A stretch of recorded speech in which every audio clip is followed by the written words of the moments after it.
Cinema ಅಂತೂ ತುಂಬ ಚೆನ್ನಾಗಿತ್ತು. ನೋಡೋಕ್ಕೆ ಒಂಥರ ಫುಲ್ ಇಂಗ್ಲೀಷ್ ಮೂವಿ ನೋಡ್ದಂಗಿತ್ತು.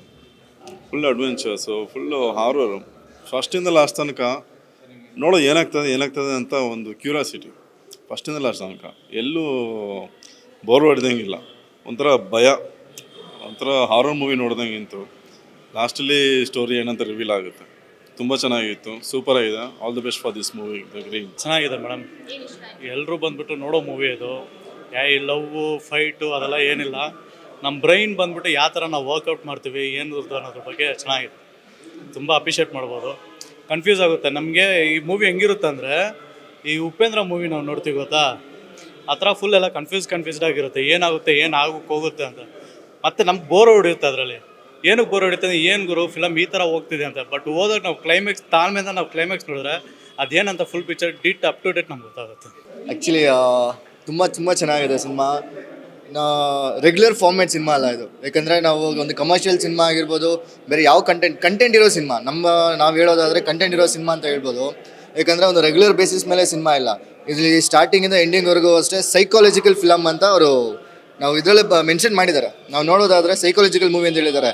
ಥ್ರಿಲ್ಲರ್ ಬೇರೆ, ಹಾರರ್ ಬೇರೆ ಬೇರೆ ಜಾನರ್ ಇರುತ್ತೆ. ಇದು ಸೈಕಾಲಜಿಕಲ್ ಅಂದಾಗ ಖಂಡಿತವಾಗಿ ಇದೊಂದು ಒಳ್ಳೆ ಅಟೆಂಪ್ಟ್ ಅಂತ ಹೇಳ್ಬೋದು.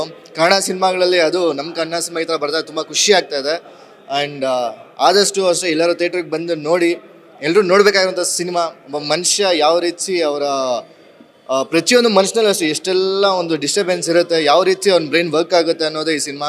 ಸೈಕಾಲಜಿಯಲ್ಲಿ ತುಂಬ ಒಂದು ಅಟೆಂಪ್ಟ್ ಮಾಡಿದ್ದಾರೆ. ಡೈರೆಕ್ಟರ್ ಆಗಿರ್ಬೋದು, ಅವ್ರನ್ನ ನಂಬ್ಕೊಂಡು ಮಾಡಿರೋ ಪ್ರತಿಯೊಬ್ಬೊಬ್ಬರು ಅಷ್ಟೇ ತುಂಬ ಚೆನ್ನಾಗಿ ಮಾಡಿದ್ದಾರೆ. ಆದಷ್ಟು ಎಲ್ಲರೂ ಬಂದು ಈ ಸಿನಿಮಾ ನೋಡಿ ಎಲ್ಲರೂ ಅಷ್ಟೇ ಅಪ್ರಿಷಿಯೇಟ್ ಮಾಡಿ ಅಂತ ಕೇಳ್ಬೋದು. Thanks. Actually like Kannada cinema ಅಂದರೆ ಯಾವಾಗಲೂ ಲವ್ ಫೈಟ್ ಇಲ್ಲ ಹಾರರ್ ಇದೇ ನೋಡಿದ್ದೀರಾ. ಬಟ್ ಸೈಕಾಲಜಿಕಲ್ ಆಗಿ ಯಾವಾಗಲೂ ಹಳೇದೊಂದು ಮೂವಿ ನೋಡ್ದಂಗೆ ನೆನಪಿದೆ ಅಷ್ಟೇ. ಇವಾಗ ಮತ್ತೆ ಒಂದು ಹೊಸ ಮೂವಿ ಬಂದಿದೆ, ಒಳ್ಳೆ ಮೂವಿ ಬಂದಿದೆ.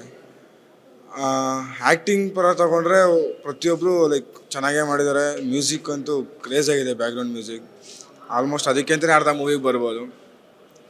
ಇನ್ನು ಸ್ಟೋರಿ ಲೈನ್ ನೀವು ಎಕ್ಸ್ಪೆಕ್ಟೇಷನ್ ಇಟ್ಕೊಂಡು ಬಂದರೆ ಪಕ್ಕ ಮೂವಿ ಯಾರಿಗೂ ಇದಾಗಲ್ಲ, ರೀಚ್ ಆಗಲ್ಲ. ಎಕ್ಸ್ಪೆಕ್ಟೇಷನ್ಸ್ ಇಟ್ಕೊಂಬೇಡಿ. ಸ್ಟೋರಿ ಏನಂತ ತಿಳ್ಕೊಳ್ಳೋದಕ್ಕೆ ಅಂತಲೇ ಬನ್ನಿ, ಖಂಡಿತ ಇಷ್ಟ ಆಗುತ್ತೆ. ಕನ್ನಡ ಇಂಡಸ್ಟ್ರಿಯಲ್ಲಿ ಒಂದು ಹೊಸ ಅಧ್ಯಾಯ ಅಂತ ಹೇಳ್ಬೋದು ಈ ಥರ ಮೂವಿಗಳು. ಇನ್ನು ಇದೇ ಥರ ಮೂವಿಗಳು ಬರೋದ್ರಿಂದ ನಮಗೂ ಸ್ವಲ್ಪ ನೋಡೋದಕ್ಕೆ ಇಂಟ್ರೆಸ್ಟಿಂಗ್ ಆಗಿರುತ್ತೆ.